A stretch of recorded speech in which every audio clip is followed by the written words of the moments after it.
Well, good morning. This is Ian R. Crane. It's the morning of Wednesday, the 15th of August, 2018.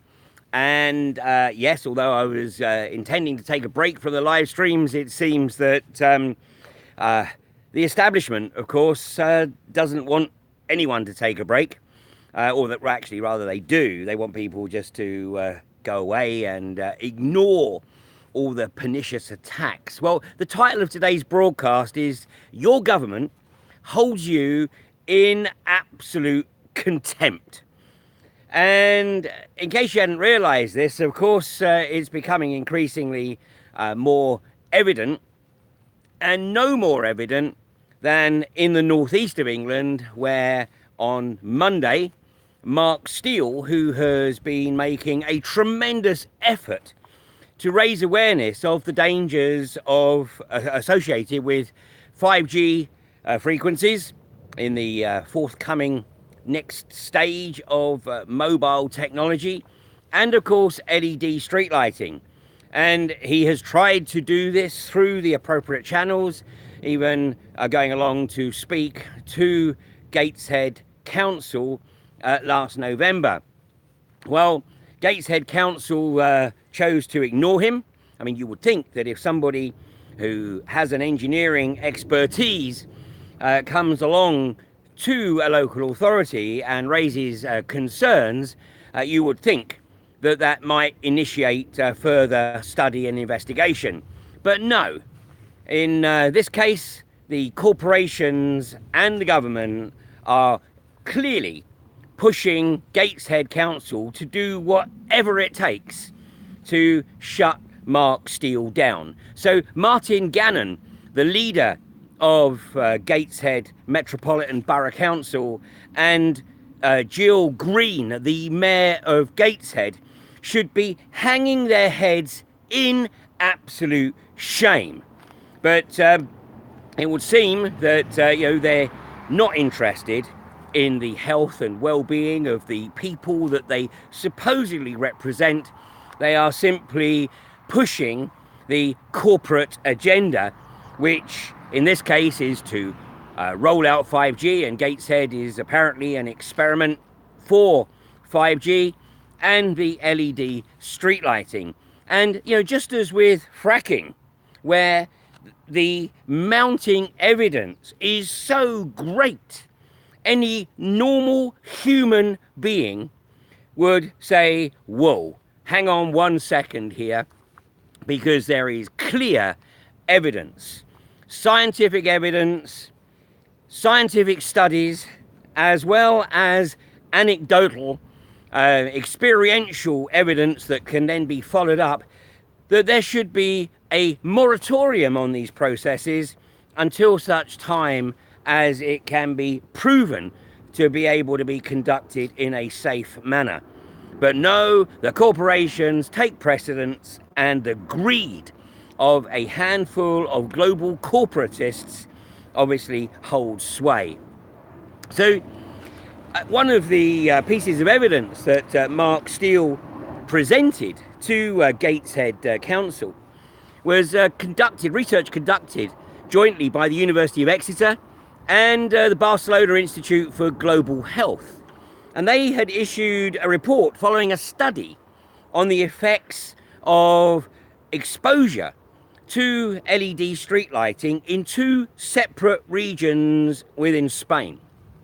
And what this study revealed is that exposure to LED street lighting, at the very least, increases the risk of breast cancer in women by up to 50%, and increases the risk of prostate cancer in men by up to a staggering 100%.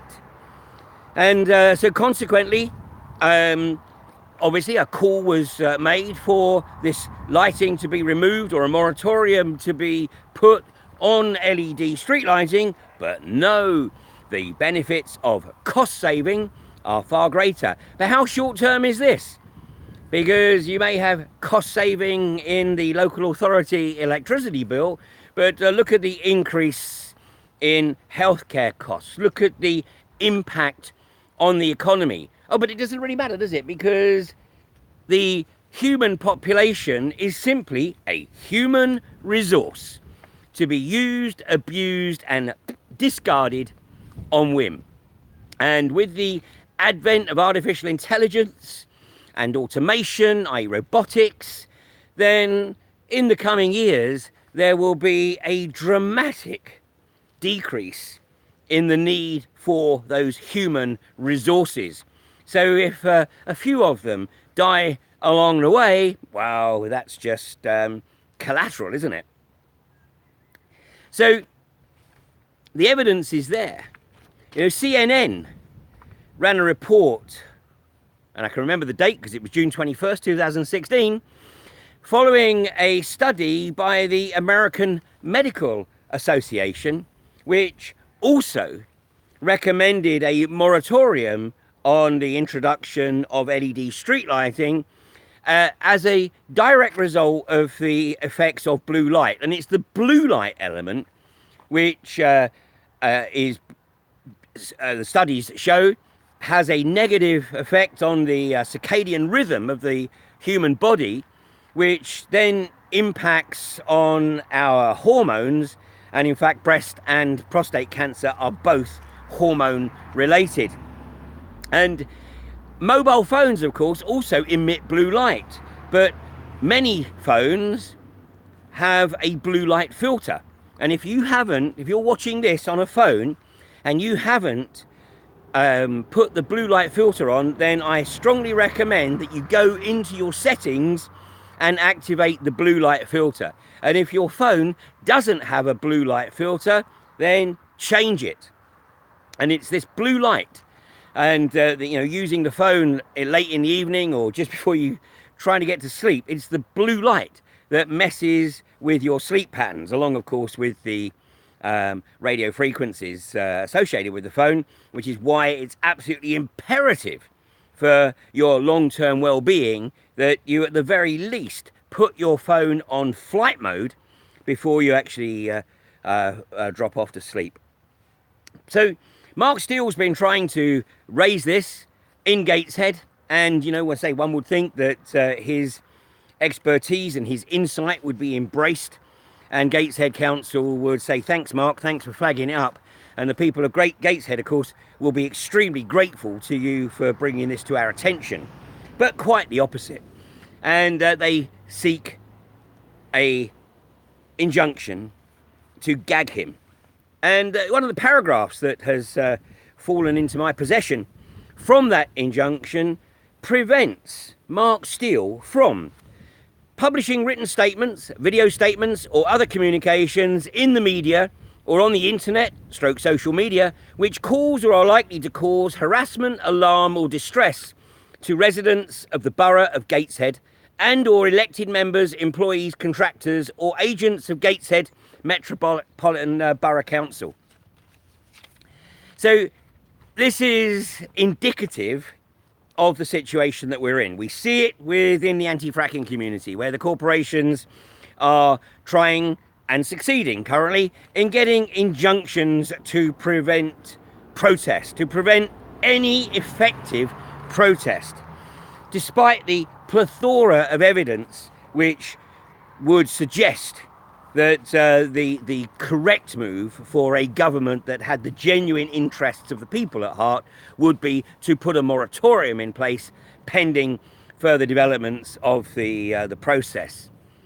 And the same with LED street lighting and 5G. Now, the anti-fracking community has been a massive success. Here we are, nearly 6 years since the moratorium was lifted in December 2012, and as yet, not a single frack in the UK. And by the way, Quadrilla, who haven't yet fracked, but it would seem that Lancashire and the Blackpool Council are desperately trying to conceal the fact that cracks are appearing in the roadways, on the pavements, in the area around Preston Road. And that's on the publicly accessible land, so we don't necessarily know what's going on the private land. But it very much looks like when Quadrilla do frack, assuming they do, then it's going to be an absolute disaster.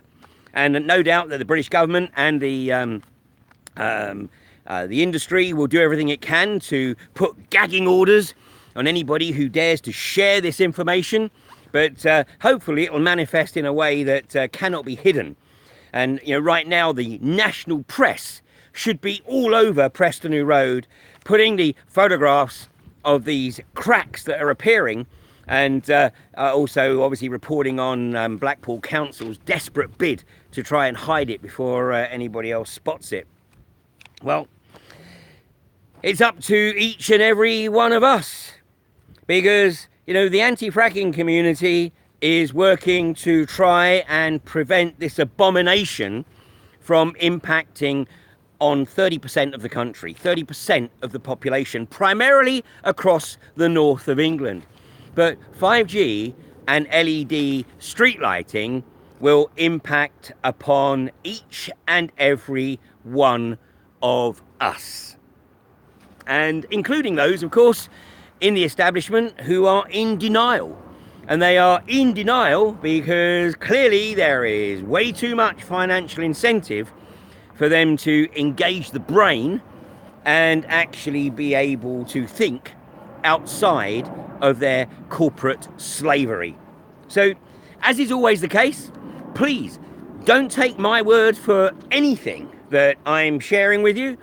And Mark Steele certainly doesn't expect anyone to take anything that he says at face value. It is simply a question of trying to stimulate people's own curiosity to look for themselves. And obviously over the last few years, we've been quite successful in getting people to look at the dangers associated with unconventional hydrocarbon exploitation, i.e. fracking. But now, the community that has come together to raise awareness on fracking needs to expand right across the country and encourage people within communities, and particularly people who have put themselves forward to be the elected representatives of those communities, and get them to take a look at the published reports, the scientific reports that urge caution in rolling out 5G and LED street lighting technology. Because once again, if we don't, then the legacy that we are leaving future generations really just doesn't bear thinking about. So I leave you with this thought and let it sink in. Your government and many of your elected representatives, the likes of Gannon and Green in Gateshead, hold you in absolute contempt. And what are you going to do? Walk away? Or are you going to rise to the challenge and make sure that your elected representatives understand that it is you they represent and not the corporations? And if they have sold their soul to the corporations, then do the right thing and get them out of office.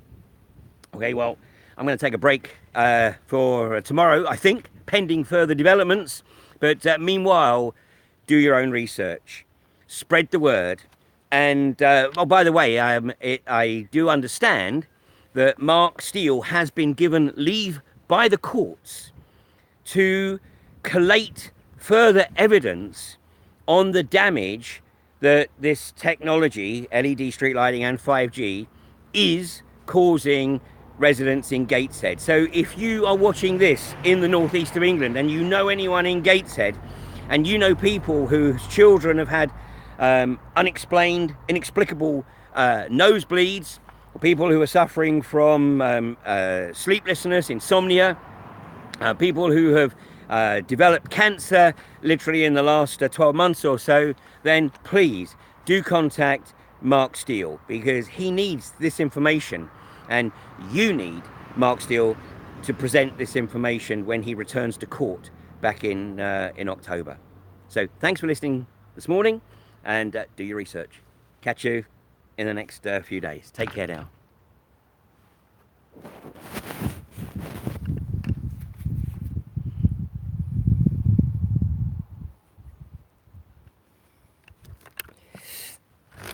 see what we're doing here. Brilliant sunshine this morning. Can't even see the screens.